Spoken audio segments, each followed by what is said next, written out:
Welcome to writing equations of lines from a table of values. So as I said in my introduction to this unit, there's a question on the unit exam that some students were struggling with, and so I kind of inserted this at the beginning of the unit. I'm going to be giving you a real-life scenario, and from that you'll create a table of values. You'll write an equation, deal with the slope, the intercepts, and some other things that we haven't even gotten to yet. And so it takes me 3 days to actually get to what we really need to do with this, just because there's so many little pieces. And so this is one of those pieces. So what I've done is I've chosen some random tables of values, and what we're going to do is we're going to come up with the equations, because some students will be able to get the equations from the paragraph, and others will need to use the table of values, and it doesn't really matter. So when we write the equation of a line, we need to know the value of the slope and the y-intercept. And so how do we get the slope? Well, we need 2 ordered pairs, don't we? But we have 6. So we can choose any 2 of those ordered pairs. Doesn't matter which one is x1, y1, and which one is x2, y2. As long as we do the math correctly, we'll get the slope. Okay, so I always try to choose the smallest numbers possible. 7 minus 5 over 7 minus 4. Right? So you can see where I got that. 7 minus 5 over 7 minus 4. There's my slope. And so now, once we have the slope, we take any x and y and substitute y equals mx plus b. I mean, we've done this a bunch of times. The only difference is once we get to those scenarios, these will be real life situations, all kinds of crazy things.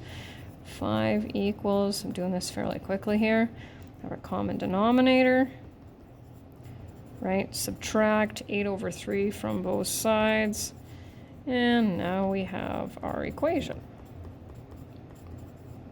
That's equation number 1, right? Okay, equation number 2, same deal. So we'll be dealing with positive numbers because that's kind of how normally how most real life situations work. But there's nothing wrong with, like I said, taking any 2 of those ordered pairs, okay? So I chose these ones because I prefer to work with positive numbers if I can. So 3 minus 1 over 3 minus 2, right? And we know that 2 over 1 is the same as 2, so we'll just leave it there. So now my question is, okay, now we need the y-intercept, right? The y-intercept is the y-coordinate when x equals 0.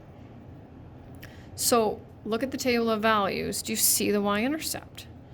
It's right there. So we don't even have to calculate it. And when we do these real life scenarios, we're going to try our best, if possible, to put the y-intercept and the x-intercept in our table of values so we can just take them from there, if that makes any sense. So we've got the slope. And there it is. Okay, moving on. Okay, I can see, right, I don't have a y-intercept there. So I'm going to have to calculate that, and I'm also going to have to do the slope. So once again, any 2 points, going through this pretty quickly. What do we have? 4 over 2 equals 2. Right? And I usually just take the first one. It doesn't matter which one you take. Y equals mx plus b.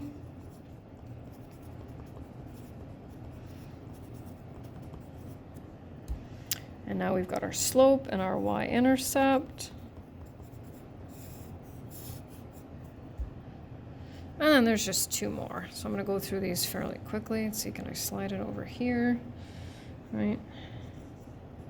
So I'm going to avoid the negatives. I took the next 2 ordered pairs. 21 minus 6 over 2 minus 1 equals 15. Is my y-intercept in the table of values? Absolutely. Now, if we took, right, an x and a y and our m and calculated it, guess what we would get for a y-intercept?